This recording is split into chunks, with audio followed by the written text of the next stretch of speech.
बिस्मिल्लाहिर्रहमानिर्रहीम। अस्सलाम वालेकुम।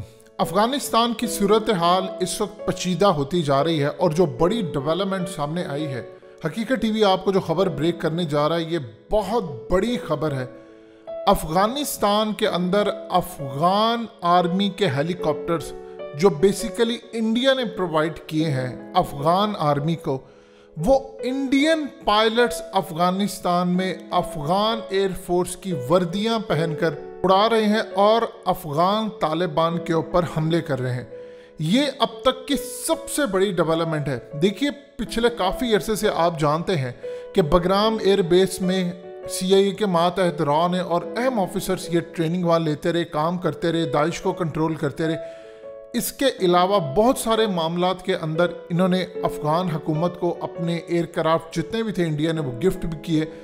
इस वीडियो की अहम डिस्कशन चलती रहेगी, लेकिन इससे पहले आप वीडियो को लाइक करें, हकीकत टीवी को सब्सक्राइब कर लें और बेल आइकन पर ज़रूर क्लिक करें। लेकिन अब सूरत हाल ये पैदा हुई है, पिछले काफ़ी अरसे से अफ़गान तालिबान ने जो सबसे बड़ा उनके ऊपर एज था गनी हुकूमत को, उसको ख़त्म करने का फ़ैसला किया है।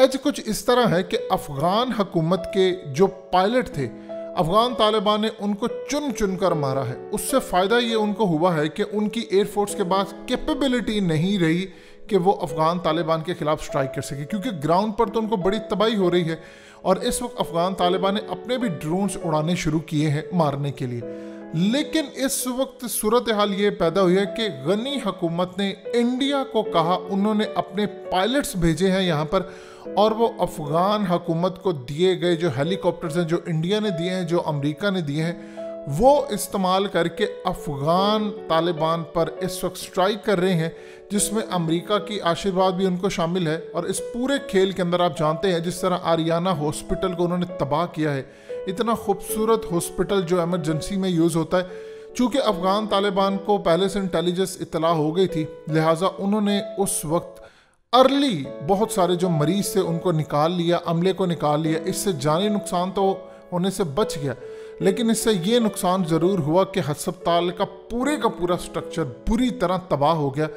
अब इसका बदला अफ़गान तालिबान ने भारत से लेना है और वो लेकर रहेंगे और वो इंफॉर्मेशन गैदर करे। देखिए, अफ़गान हुकूमत के अंदर जो एयरफोर्स में उनके पायलट हैं, वो तो चूँकि अफ़गानिस्तान में रहते हैं, उनकी तो जगह और ये चीज़ें पता और उनको जाकर वो ठिकाने लगा रहे। लेकिन इंडिया के पायलट जो हैं वो डायरेक्टली आएंगे दिल्ली से उड़कर और फिर उन्होंने दिल्ली ही वापस चले जाना है। इस वक्त पायलट्स की कमी होने की वजह से उन्होंने इंडिया से पायलट लिए और वो अफ़गान हुकूमत की वर्दियां पहन कर ये काम करें।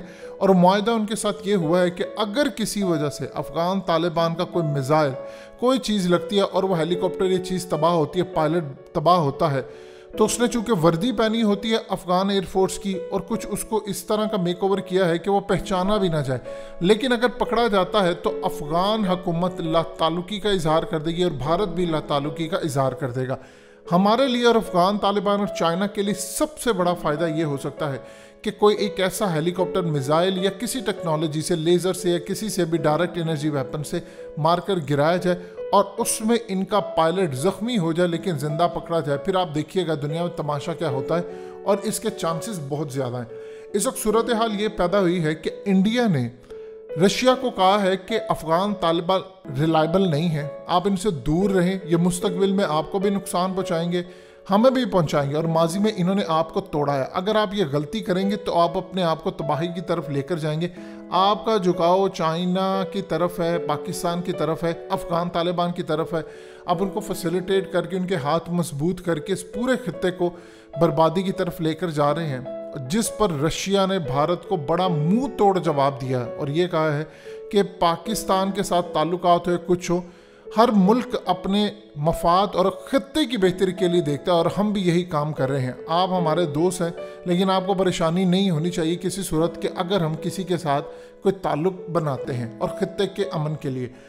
अब इंडिया ने एक ग्रैंड प्लान बनाया अमेरिका के साथ मिलकर, जो बुरी तरह पिट गया है। इंडिया ने प्लान ये किया था कि central Asian countries, Tajikistan, Turkmenistan, Uzbekistan, Kyrgyzstan, Kazakhstan, ये तमाम जो कंट्रीज़ हैं वो अमेरिका और इंडिया मिलकर अफगान तालिबान के खिलाफ अशरफ गनी हुकूमत के साथ मिलकर एक बड़ा ऑपरेशन और एलाई बनाकर काम करें, क्योंकि इंडिया को ये लगा है कि पाकिस्तान, चाइना, रशिया एक हो चुके हैं और उन्होंने ईरान को भी कहा है कि आप हमारी मदद करें। इस पूरे खेल के अंदर इंडिया ने एक रोल भी प्ले करने की कोशिश की कि ईरान और अमेरिका के दरमियान जो लड़ाई है वो काफ़ी हद तक कम हो जाए, लेकिन सारे का सारा खेल उलट गया। चाइना और रशिया, हकीकत भी ऑलरेडी बता चुका है, ये जितनी भी सेंट्रल एशियन कंट्रीज़ हैं, या तो वो चाइना की एड पर चलती है या वो पाकिस्तान की तरह, जिसे हम अरब वर्ल्ड की रेमिटेंस पे चलते हैं, हमारे जो वर्कर्स काम करते हैं, इसी तरह ये सेंट्रल एशियन जितने भी कंट्रीज़ हैं,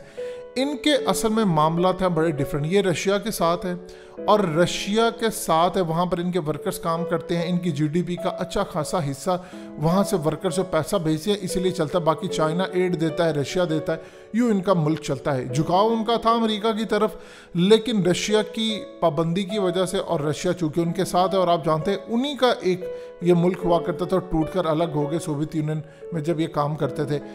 इस वक्त रशिया ने और चाइना ने ये प्लान बुरी तरह जबरदस्त कर दिया है।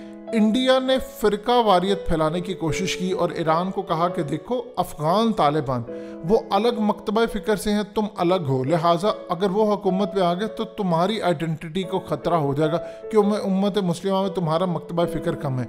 जबकि ईरान इस वक्त समझदारी का खेल उसने खेला है। अफगान तालिबान का डेलीगेशन वहाँ पर गया और जाकर उन्होंने बातचीत की कि हम सब को एक होकर लड़ना है अमेरिका के खिलाफ, इसीलिए फातमीन ब्रिगेड को वापस बुलाया और अब वो अफगान तालिबान को सपोर्ट करें। दूसरा, चाइना का इतना ज़्यादा इन्फ्लुएंस अब ईरान पर हो चुका है कि दुनिया में कोई मुल्क इतना ज़्यादा स्ट्रॉन्ग इन्फ्लुएंस ईरान पर नहीं रखता। चाइना ने $400 अरब की इन्वेस्टमेंट मांग की है, रशिया इस वक्त उनको सपोर्ट कर रहा है, पाकिस्तान के साथ ताल्लुकात बेहतर है। इवन कि इंडिया ने यहाँ तक कहा है सेंट्रल एशियन कंट्रीज, उज़्बेकिस्तान को, कि आप चाबहार पोर्ट पर मामला तय करें हमारे साथ, हम ईरान के साथ मिलकर काम करते हैं। ईरान को कहा कि ये जो ब्लॉक बन जाएगा उसमें आपने हमें सपोर्ट करना है। ये मंसूबा बुरी तरह इनका नाकाम हुआ। उसकी वजह यह है कि पाकिस्तान के लिए एक फैसिलिटी का रोल प्ले किया है चाइना ने। अब इस वक्त पाकिस्तान को सेंट्रल एशियन कंट्रीज के करीब, आप जानते हैं इमरान खान गए वहाँ पर, खिताब भी किया। उज़्बेकिस्तान, ताजिकिस्तान, तुर्कमानिस्तान, किर्गिस्तान और कजाकिस्तान, इनके साथ फ्यूचर के अंदर इकोनॉमिक हमारी बड़ी डेवलपमेंट होने जा रही है। पाकिस्तान, उज़्बेकिस्तान और अफगानिस्तान, हमने एक मुआहदा साइन किया है कि कंस्ट्रक्शन हमने करनी है 573 किलोमीटर रूट की, मज़ार शरीफ से पेशावर तक काबुल से होते हुए, और इसकी कॉस्ट तकरीबन $5 अरब है। और पाकिस्तान की सी पोर्ट ओपन हो जाएंगी अरेबियन गल्फ टू अफगानिस्तान के रास्ते होते हुए उज़्बेकिस्तान, और ये तमाम का तमाम पूरे खित्ते को फ़ायदा होगा। और इवन कि आप अंदाज़ा कर लीजिए कि इसका जो एनुअल बेसिकली ट्रांजिट होगा वो पोटेंशियल तकरीबन 2 करोड़ टन कार्गो ट्रांसपोर्टेशन हो जाएगा। सो इससे पाकिस्तान को तो फ़ायदा होगा, सेंट्रल एशियन कंट्रीज़ को भी होगा। इंडिया के पास ये तमाम ऑप्शन बर्बाद हो गए। अब वो इसीलिए अशरफ गनी हुकूमत को सपोर्ट दे रहे हैं। सपोर्ट किस तरह कि अपने पायलट उन्होंने भेजे हैं जो जाकर अफगान तालिबान से लड़ाई लड़े। अफगान तालिबान को पता है एक दफ़ा उनको इक़्तिदार में आने दे, इंडिया को ठुकाई तो वो करेंगे अफगानिस्तान में, लेकिन इक़्तिदार में आने के बाद वो इनकी ईंट से ईंट बजा देंगे और ये समझ कर बैठे हैं कि वो आकर कुछ नहीं कहेंगे। आप देखिएगा ज़रा वो किस तरह बदला लेते। हक्कानी ग्रुप और मुल्ला उमर वाला ग्रुप जिनकी अब नस्लें काम कर रही हैं, उन्होंने कहा है कि हर जाने वसूल करने हैं हमने, इंडिया से भी और अफगानिस्तान के अंदर अमेरिका ने जो बर्बादी की इनसे भी।